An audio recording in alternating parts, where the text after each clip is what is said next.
चले हमने के सबसे पहला सीन राज मोहब्बा के राजमहल से स्टार्ट बा जकरा में का कहे के मास्टर आव बैठले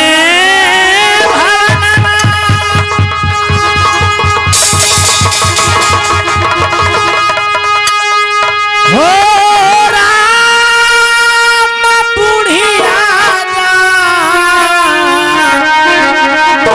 वदी वाला न हो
सासू माँ जी, हे बहू,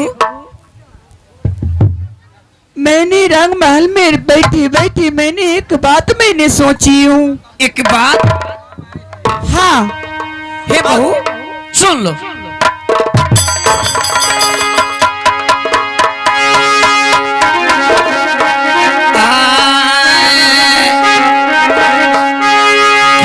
चीज के बात रे बहुआ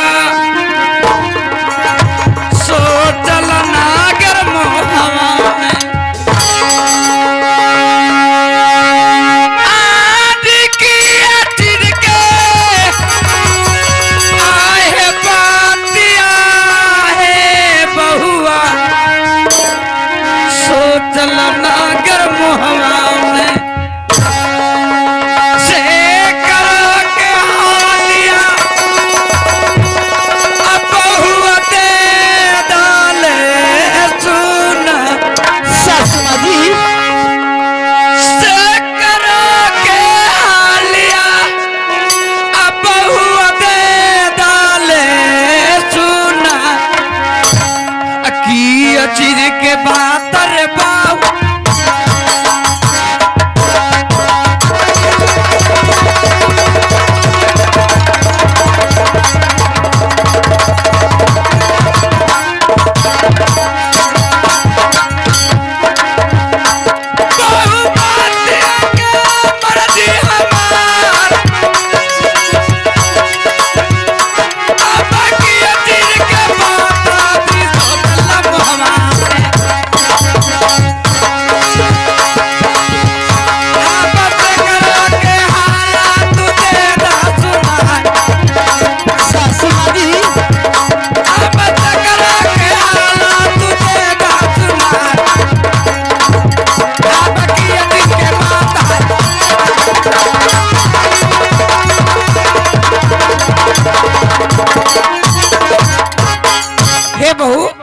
सासू माँ जी ये बताओ बैठी बैठी महल में कौन सी बात सोची है आवश्यक मुझे सुनाओ। ठीक है मैं जरूर मैं सुना सकती हूँ। सुनिए ध्यान पूर्वक से सुनिए। बीत गल महीना माजी आज बीना सावन के। अच्छा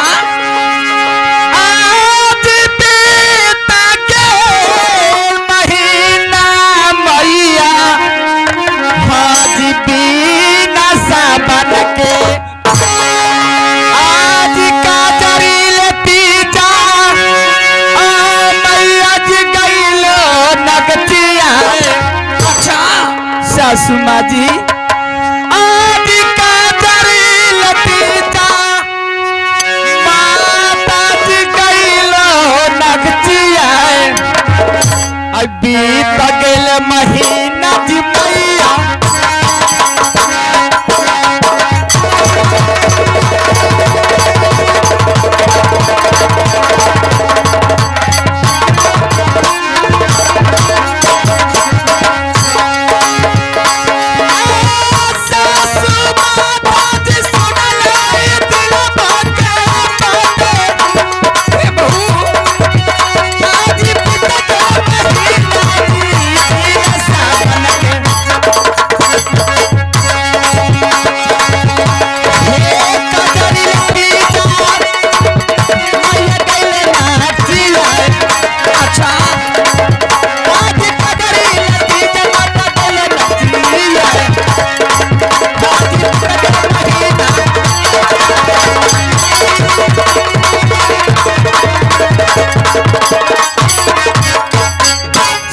माँ जी बहू बीत गई महीना बीन सावन का कजरी तीज गई नगची आए मैं क्या करूं ऐसी बात ही आ गया। बीत गए महीना दिन सावन का कदरी तीज गई नगची आए। हे बहू बोलने के लिए क्या चाहती हो आवश्यक सुना मुझे। ऐसी बात है हाँ सौखतव पूरा मैया करदाता बहुआ के। अच्छा आज माता सुनला हमारा दिलवा के जी बातें आज सौखबा में दादा माता बहुआ के झूल के झूलुआ आहार ना बलबा घिया में चली जा पया जे। हे बहू सासू माँ जी आज झूल झूल जाइबो आई ना बलबा घिया के पीछे सौखता बपूरा जी माँ जी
हमारी बहुत बैठी बैठी एक बात मैंने सोची हूँ कि चलकर हमारे सासू माँ से पूछ कर और नवल बाग में जाकर मैं झूला झूल लेती हूँ तो दिल का अरमान हमारे पूरा होता है ना।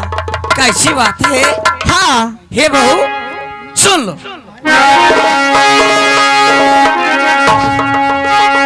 एक बहू रे सुनला तनीर हमरा के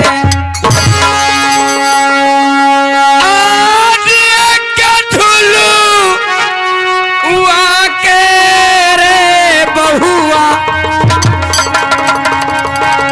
क्या गिनती है अनेकों ले झुलू हवा आई मोहवा दे बई है लागा। सासू माँ जी एक झूला को क्या गिनती है? कहो तो ये मोहबा में 100 झूला मैंने लगा दिया। आहे अनेकों झूलुआ मोहबा दे बई है लागा देव नाई इजाजत पाहु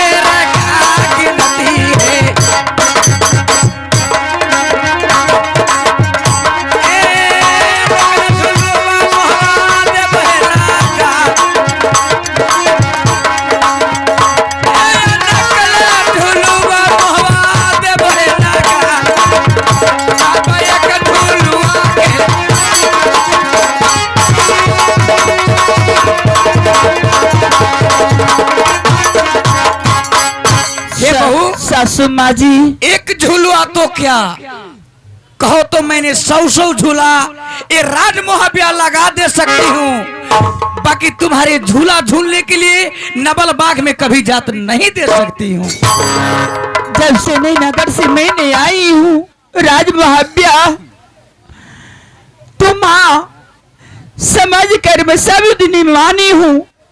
आज कैसे हमको आज बहू का विसार दी सोनी।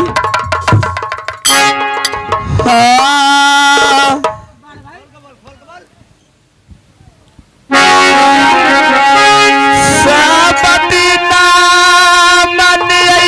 जी माता जी हे बहू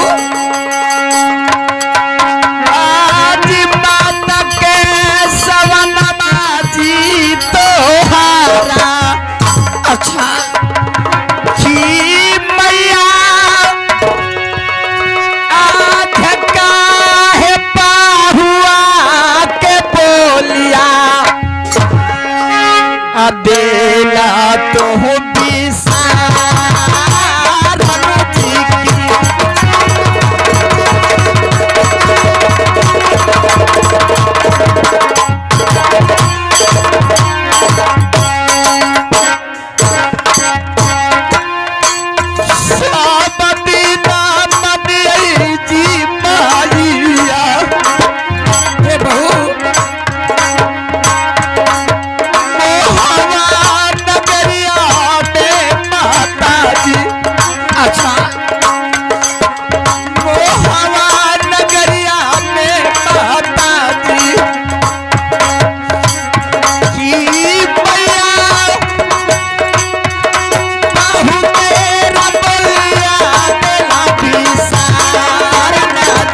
हमारी राजमाता में एक शौक पूरा नहीं होगा तो सारा राज बेकार हो जाएगा।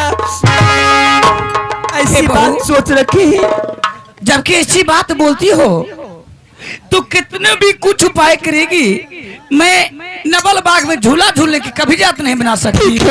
ऐसी बात सोच रखे तो अपनी कमरे में जाई, मैंने बैठी बैठी कुछ भी विचार में नहीं सोचती। ठीक है, सोच लो।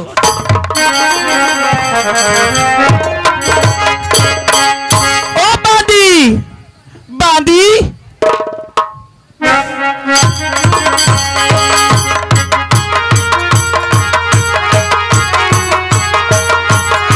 हेलो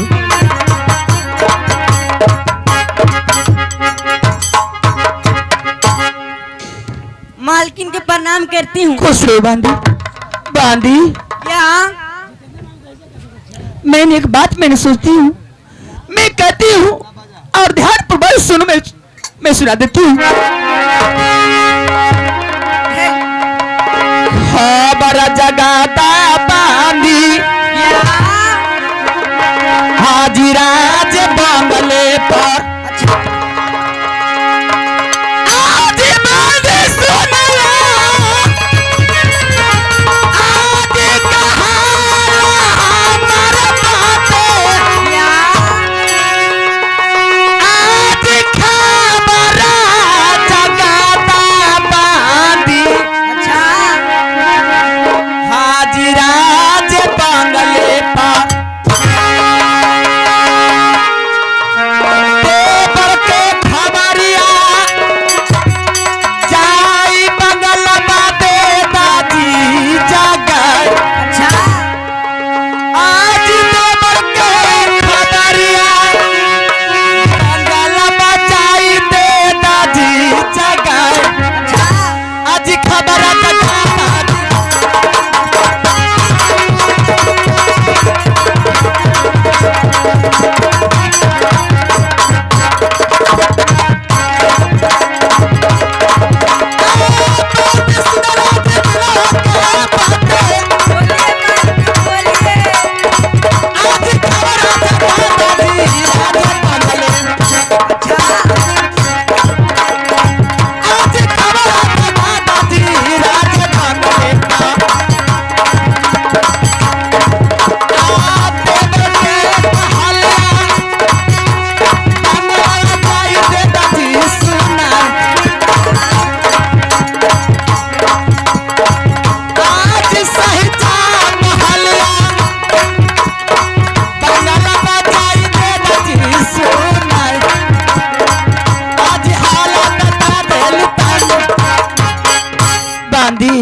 आज हमारी खबर लेकर राज बंगले पर तुम चले जाओ और खबर जगाकर देवा उदयचंद के जाके तुम जगा देना।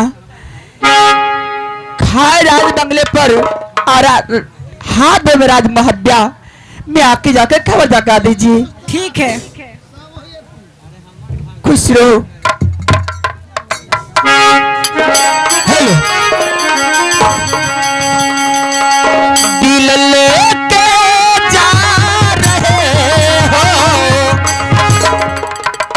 दिल लेके जा रहे हो, कैसे जिएंगे हम, दिल लेके जा रहे हो, कैसे जिएंगे।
आदरणीय दोस्तों,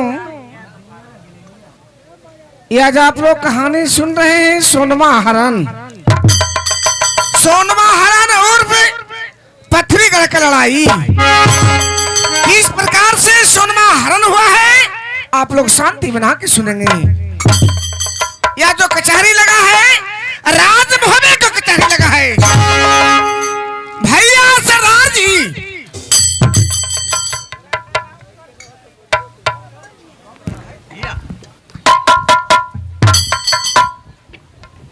क्या छोटे भाई रुदल, हमारा राज बंगले पर भैया जी नित दिन माँ देवी को नाम उच्चारण होता है। छोटे भाई रुदल, ये तो छात्रियों वीरों का काम कर्तव्य है कि छात्रियों और राजपूतों को बंगले पर जब तक भगवान को भजन नहीं होता है तो बांग्ला किसी तरह कहना बिल्कुल सत्य है भाई जोड़ी देवा।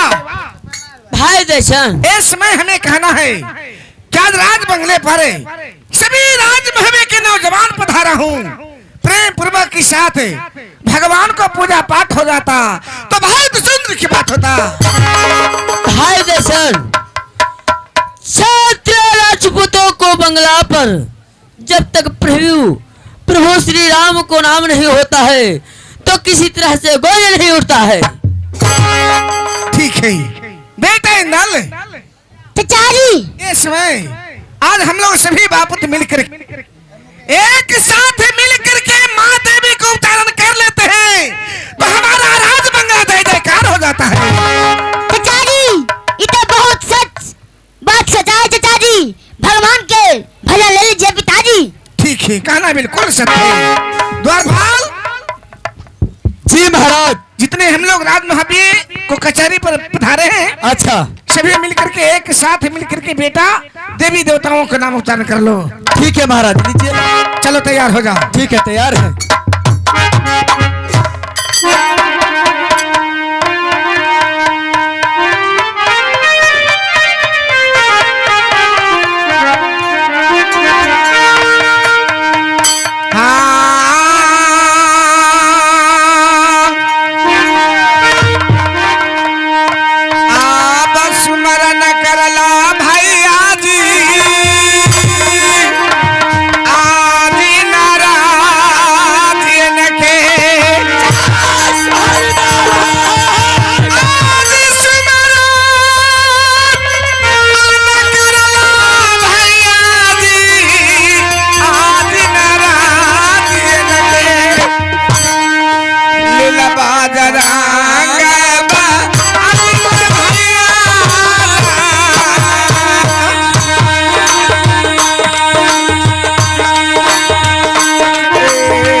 स्मरण करला भैया जी आदि शिव शंकर के,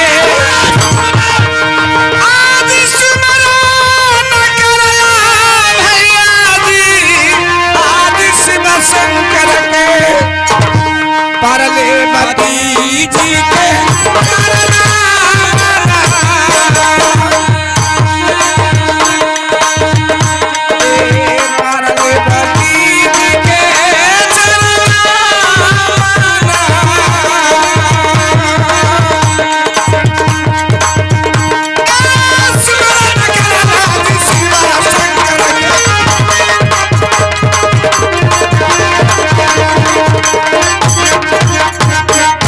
स्मरण करला भैया जी आज माता गंगिया के,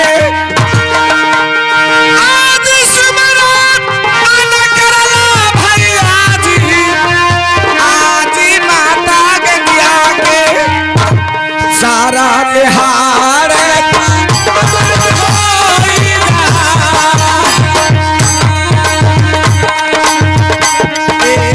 सारा बिहार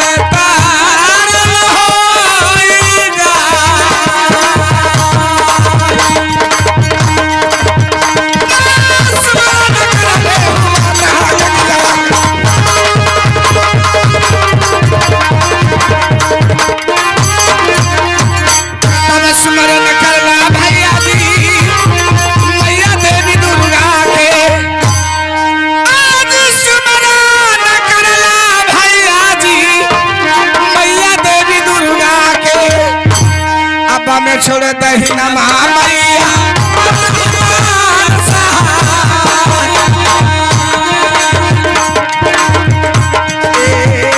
छोड़ दही न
जी महाराज। ये बतलाओ कि हम लोग सभी महबिया जो भगवान को भजन किया हूँ और तुम्हें कैसा लग रहा है? आप लोग भगवान के भजन किए, हमें बहुत अच्छा लगा। अच्छा, हाँ जी, भगवान के भजन किया। हमें हाँ, तेरा बहन के भगवान में लाठी करो रे। अरे बदमाश, अरे पागल कहीं का, क्या बोला क्या बोला? क्या बोला है? हाँ, भगवान के नाम लेवे तो हमरा। हाँ बहादुर, हम भगवान के नाम लेबो, क्यों नहीं लेगा? बाप रे बाप, भगवान से हमारा खानदानी लड़ाई चला है जी। क्या लड़ाई चलता है? दया से। अरे बदमाश मूर्ख कहीं के, हम लोग भगवान को नित्य पूजा पाठ करते हैं बहादुर। अच्छा, और तुम्हारे भगवान जी से झगड़ा चलता है। चलवे कर है। भगवान जी से जो विरोध करेगा, जो झगड़ा करेगा बहादुर, संसार में कोई मानव कोई कभी पार नहीं पाएगा। ये तेरी के हमारा परसुन चौथा रोज पटक के भगवान के खैया में घुसड़ लेना लिए जे। हट, बदमाश कहीं का, विश्वास ना को करेगा पगल पाना। कौचे बहादुर, तुम्हारे बातों पर एक कहानी याद आ गया। कौचे मानुष मानुष सब कहे मानुष में कछु भेद। मानुष मानुष सब कहे मानुष में कछु भेद। कोई मानुष होते हैं देवता और कोई मानुष होते हैं प्रेत। ये है कि का तो कोई मानुष देवता हो जाती ना, कोई मानुष का तो प्रेत हो जाती। हाँ बहादुर। कैसे कैसे बहादुर? हाँ, तुम्हारे जैसा हनुमान जी, हमारा जैसा तुम्हारे जैसा हनुमान जी हनुमान जी बांदर की तरह चौन भर करते थे। तो हम बांदर ही है। तुमको नहीं कह रहे हैं मूर्ख। तो तू अपने कर लो तोरे जैसा। हाँ, आज भी किसी गांव में पधारते हैं हाँ, तो छोटे छोटे बच्चे लोग उनको बांदर कहते हैं। अच्छा, वह बांदर नहीं है बहादुर। ता कौची आखिर क्या चीज है सुनो। क्या चीज है वो? प्रभु श्री रामचंद्र जी को दिल में बसाने से, हाँ, उनको पूजा पाठ करने से। अच्छा, आज वही बांदर के देखो बहादुर, देश देश में देखो, विदेश में देखो, बजरंग बली बन के पुजा रहे हैं। हाँ, भगवान के नाम लेने से, भगवान के दिल में बसावे से, यानी है जो कोने कोने पर बजरंग बली बन करके पूजा रहे हैं। हाँ, हम वो भगवान के नाम ले तो बिहान से इनका नहीं हमारा पूजा करते। अरे बदमाश, अरे पागल कहीं का, अरे ते भी पूजा पाठ शुरुआत नहीं किया है। तो कर ही न जा रही है जे। हाँ, अगर भगवान खुश हो जाएंगे, अच्छा, अगर भगवान तुम पर आंख खोल देंगे तो तुम्हें शरीर के अंदर जितना दुख और तकलीफ है, हाँ, वो सारा बहादुर दूर चला जाएगा। जे हाँ, ऐसा बात है। हाँ, एक अच्छा ठीक है, बता भगवान के नाम लेवे की।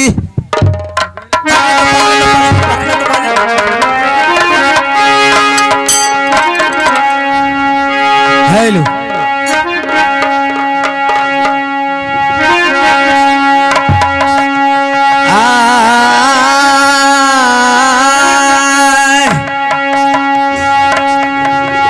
तब सुमरन करली मालिक जी, आजी मोटर पिटर के,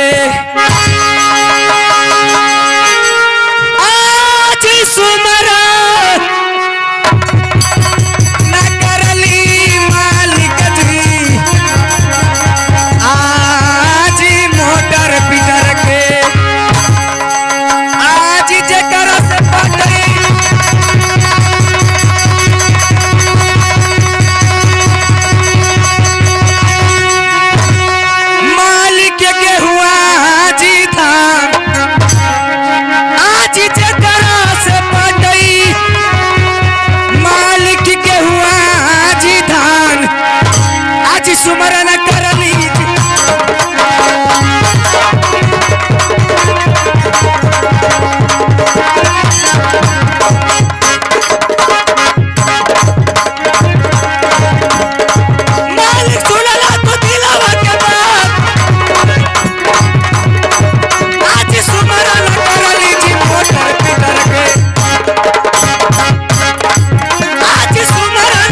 सकते हैं। हम लोग भगवान को पूजा पाठ कर। ए बतलाओ कि तूने कौन देवता का नाम लिया? बतलाओ।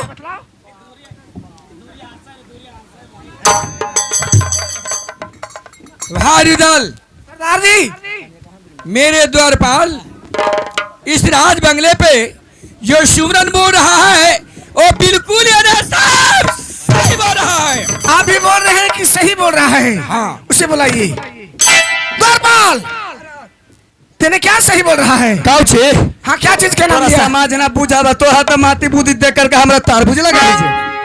बोलेगा ज्यादा? बुलवा दे तुमको। तोरा समाज में लो कौन भगवान के नाम ले लीजिए? नहीं। हम अरे! किसान। ये बतलाओ क्या चीज का नाम लिया है? काउची के? हाँ। हम किसानी लाइन के आदमी ही हो। अच्छा, समझ लो किसी मोटर या किसी पीटर को लेकर किसी बोरिंग पर चले गए। अच्छा। अब पीटरवा के ले जाकर के पीने से रे धुरिया ध्यान दी है ना बेटा। ए, करेगा बदमाशी। अरे ओकर चाचा ना मीजे बोलो। पीने से पीटरवा के ले जाकर मार हंडिल मार हंडिल मार हंडिल मार। अरे तेरा बहन तो बजावे ना कह रे पीने से पीटरवा के ले जाकर अरे! मार हंडिल बदमाश कहीं का। सुनो, वह जो बजंत्री है, साज बजाने वाला जो है, ये तुम्हें गुरु समान है। गुरु को दर्जा देना चाहिए बहादुर। ओकर गुरु हम ही की हमर गुरु ही। करेगा पगला पाना। हम कहबे ना करबी तू बजैती कौची? बदमाश कहीं का। आई रे तू हमर गुरु ही के तोर गुरु हम ही रहे। डर से बोल रहे है।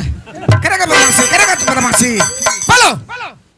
समझ लो वो तब चालू ना होलो। अच्छा, तोरा कहा लियो ना ये विश्वकर्मा भगवान तू अगर चालू हो जाए ना तो सतीशपुर से जा करके आ तोरा पर 2 किलो लड्डू चढ़ा देबो।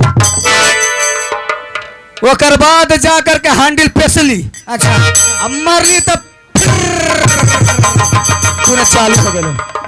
वानी बाबा विश्वकर्मा को नाम लेकर के उस मशीन को चालू किया, चालू हो गया। चालू हो गए। अभी बाबा विश्वकर्मा ना तुम तो जानो कुछ ना होता बा। क्या क्या चीज नहीं होता? ना होता बा धान, ना होता बा गेहूं, ना होता बा आलू, ना होता बा प्याज, त खाइताल सुथानिया। अरे अरे बदमाश, अरे पागल कहीं का।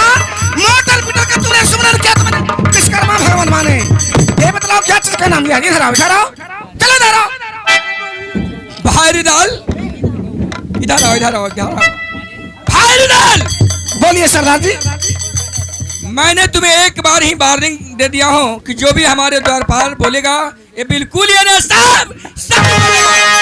ये बताइए, ये नहीं जान रहे हो कि ये सुथनी क्या चीज के कहते हैं? द्वारपाल, मेरे भाई पढ़े लिखे नहीं है उतना, इसे हीजे करके बतलाओ। नीचे करके हाँ खोल के हाँ, खोल के बतलाओ। पैंटवा खोलियो। अरे बदमाश कहीं का। अरे बतिया वाला पैंटवा खोलियो। सुनो, बतिया बोले ला ही जे पैंटवा आओ। यह आधार दल को कचहरी है बहादुर। इस राज बंगले पर एक एक बात का ही हिसाब होता है, समझ गया? तो सुथनी के बारे में आप नहीं जानते हैं? नहीं। महाराज सुथनी एक फल है। फल फल है? हाँ? कहाँ उगता है रे? हाँ? ई पट्टी उबा को ना ऊ पट्टी उबा को दियर में गंगा जी के ऊ पट्टी। गंगा जी को पार बसता है। हाँ दियर में। अच्छा एक बात बतलाओ, हाँ वो सुथनी को काम क्या है? सुथनी के काम। हाँ? सुथनी के काम हवा ना कार्तिक महीना में जेठान के व्रत है।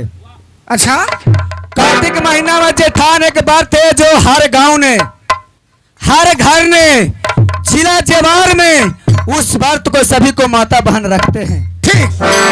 और उस व्रत को रखने के बाद सुथनी और गुड़ को सबसे पहले भगवान को भोग लगता है और जब घर पे आते हैं तो वही सुथनी गुड़ को फलहार करते हैं। बहादुर, वो सुथनी फल होते हैं, भगवान का भोग में लगते हैं। लगने का रखे तो ये बात पहले क्यों नहीं बोला? तो तू सुथनिया ना रुस गया था।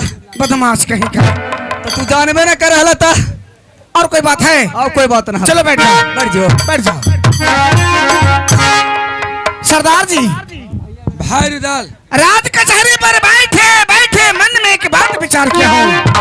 क्या एक बात? हाँ, कौन ऐसा बात सोचा है? कौन ऐसा बात सोचा हूँ? आजकल के जमाने में अच्छा, जितने साधु संत महात्मे बन गए, अंडा मुर्गी मदरा मांस आदि इत्यादि चीज खा करके अपने धर्म को भैया खो दिए। हम लोग सभी भाई मिलकर के अच्छा, भाई देवा को पंडित मानता हूँ। ये तो बिल्कुल सही बात है। आज भाई देवा से छोटा सा एक प्रश्न कहने के लिए चाहता हूँ। क्या एक प्रश्न? हाँ, भाई रुदल, एक प्रश्न नहीं, तुमने इस राज बंगले पर अनेकों प्रश्न को रखो और हम लोग सभी मुहब्बिया बैठकर उस बातों को सुनता हूँ। यदि तुम्हारे प्रश्न को जवाब नहीं मिला तो उस देवा को कान पकड़ के यहाँ सब लोग बाहर कर देंगे। ठीक है।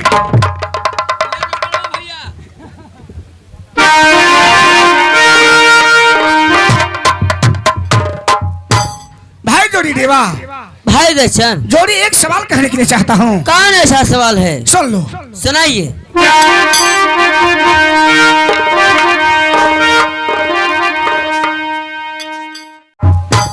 भाई जोड़ी देवा, भाई दर्शन, जोड़ी एक सवाल कहने के लिए चाहता हूँ। कौन ऐसा सवाल है? सुन लो। सुनाइए।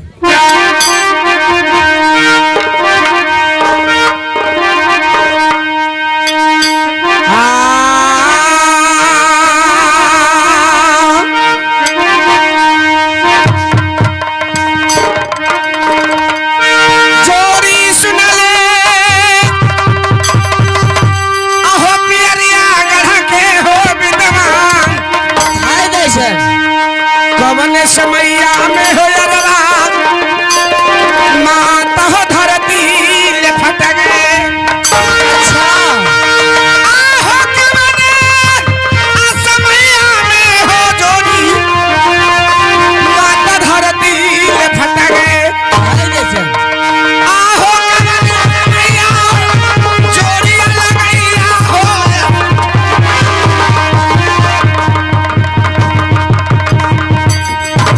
कवन समैया, जोड़ी लगैया हो समान। आहो भेदवा बता दा।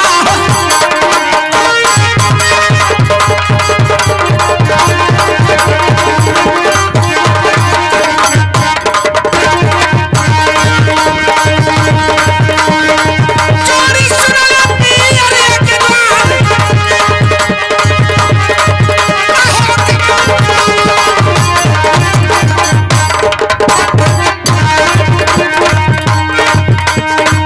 जोड़ी सुन लो पियरे के द्वार, भाई दर्शन, हेलो, आहो कवन समैया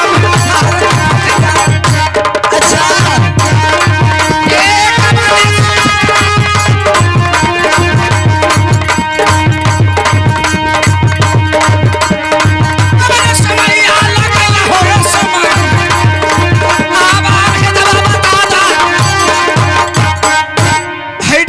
भाई दर्शन, कौन समय में माँ धरती फट गई? अच्छा, कौन समय लगाया आसमान? कौन समय माँ सीता हरण हुई? कौन समय खोजने के लिए चले? आप कोई इसी बात को परीक्षा जानना चाहते हैं? हाँ, सुन लीजिए। सुनाओ।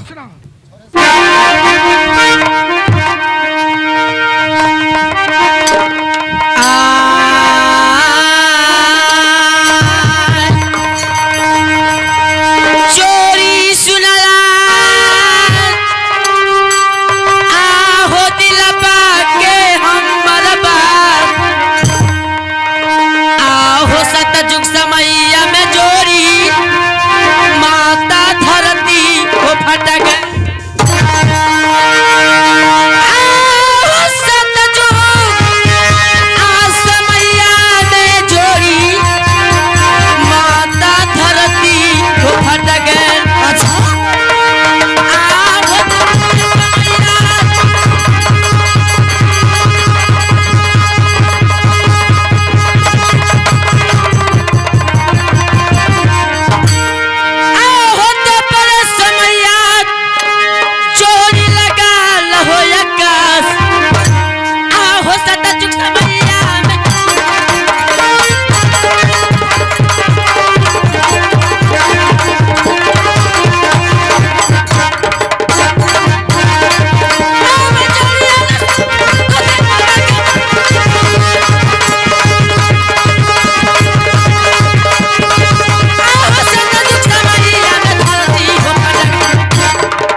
दर्शन भाई देवा। सतयुग समय में मौत फट गए। अच्छा तो पर समय में लगाया आकाश। ठीक।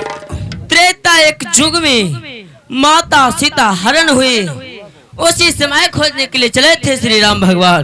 कहना बिल्कुल सत्य है, कहना बिल्कुल सत्य है। एक प्रश्न और कहने के लिए चाहता कौन हूं। ऐसा प्रश्न है? सुन लो।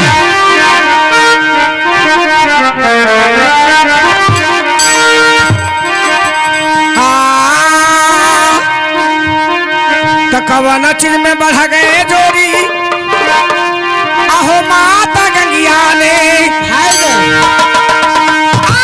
कवन चीज में बढ़ गई ले देवा भाई बहो गंगिया ने आहो कवन चीज में बढ़ गए जोड़ी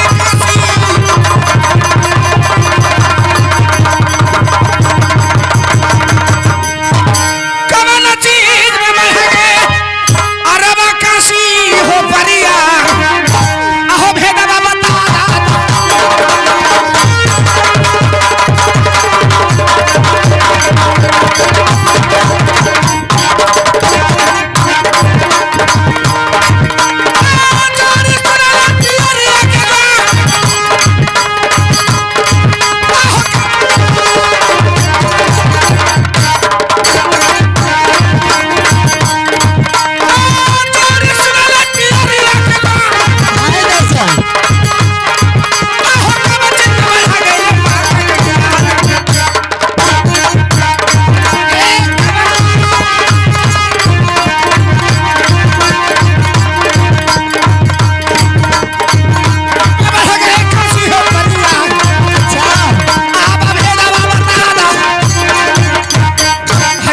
हाय दर्शन कांच में बह गए मां गंगिया ने, कांच में बह गए काशी प्रयाग, कांच में बह गए भैया अल्लाह ने, कांच में बह गए भाभी सोना कुमार।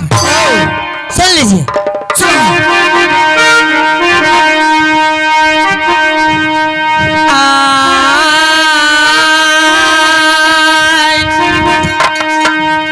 चोरी सुनला आब महाबिया के बलबार आब जलबा में बढ़ गए न जोड़ी माता हो गंगिया ने।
गए मुरारी कुमार जी, हम लोग दोनों भाई का दृश्य देखते हुए बहुत बहुत रुपया से पुरस्कार किए हैं।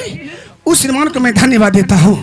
भाई देवा, सवाल को तो जवाब बताया है, हाँ लेकिन समझा करके बतलाओ। भाई दर्शन, हमें कहना है कि जल में बढ़ गए माता गंगा, तीर्थ में बढ़ गए काशी प्रयाग, ठीक, अकिल में बढ़ गए भयाला सरदार, जादू में बढ़ गए भाभी सोना। कहना बिल्कुल सही। जब भी मैंने सवाल किया, सवाल का जवाब सही सही उत्तर दिया। चलिए आइए, ग्राम सिकंदरपुर के रहने वाले 30 रुपया आधा फरमाए हैं, मैं उन श्रीमान को शुक्र अदा करता हूँ। भैया सरदार जी, भाई रिदल, एक प्रश्न आपसे कहने के लिए चाहता हूँ। क्या हमसे? हाँ, कौन ऐसा प्रश्न है? सुन लीजिए।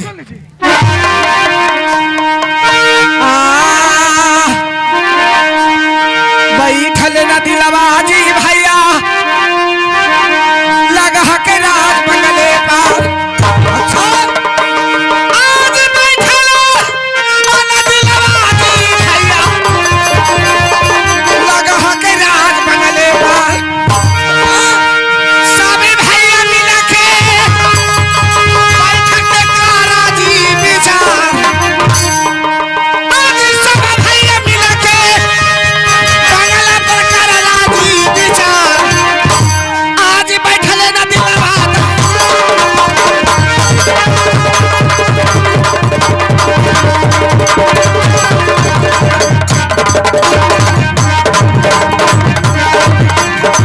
भैया सुन लो हदीस सरदार। आज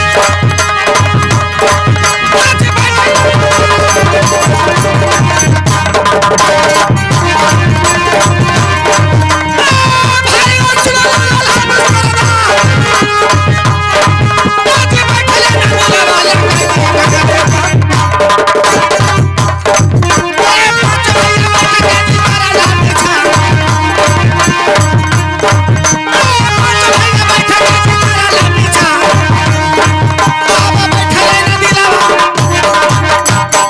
आज हमें विचार है कि सभी भाई मिलकर के बंगले पर बैठ के विचार करते तो बहुत सुंदर की बात होता। ठीक है भाई रिदल, सभी भाई मिलकर ये राज बंगले पे बैठ जाओ और बैठकर हम लोग सोच विचार किया जाए। ठीक है बहादुर, चलो सिंहासन कुर्सी लगाओ।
बांधी, क्या?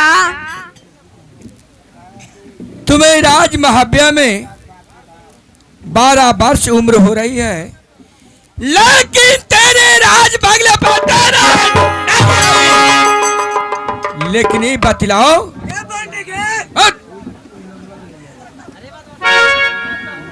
लेकिन तुम्हें आज इस राज बंगले पे आने का कारण क्या है?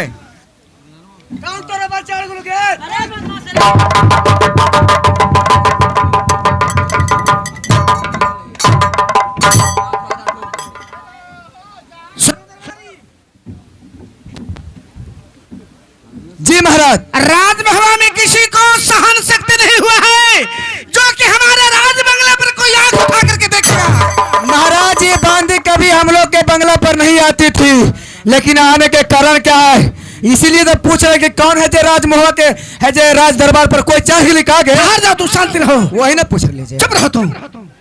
बांदी बेटा इंदल कुछ कह करके बांदी की सुना दो। ठीक है चाचा जी।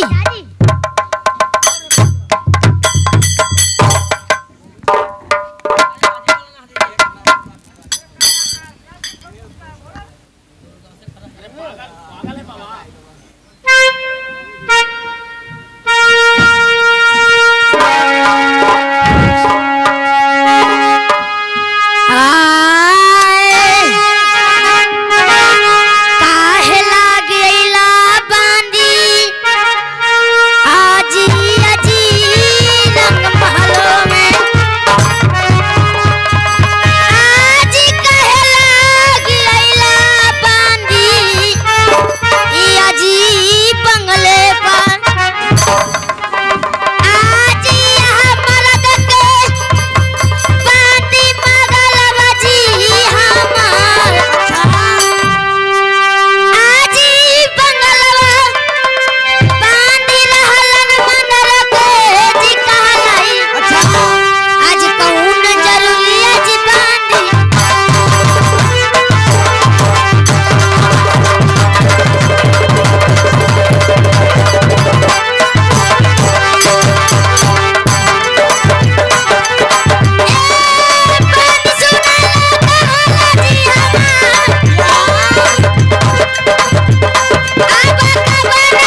ठहर जाओ बांदी बदमाश कहीं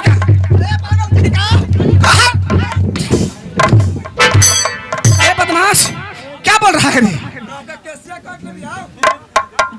पागल कहीं का, शांति रहो।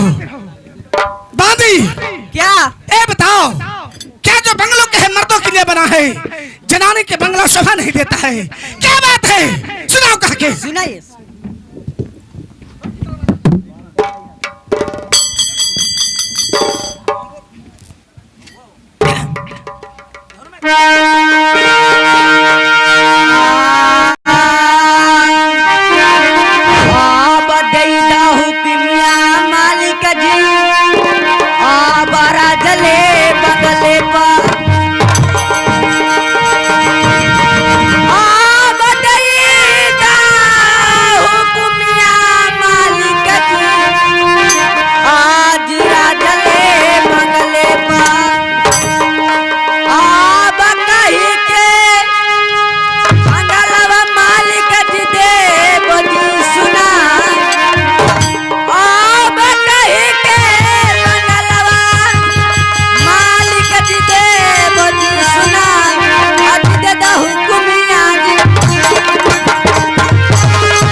अगर आप चाहते हैं कि बिहार विदेशिया नाच चैनल का वीडियो सबसे पहले आप तक पहुंचे तो हमारे चैनल को सब्सक्राइब करें और बेल आइकन को दबाना ना भूलें।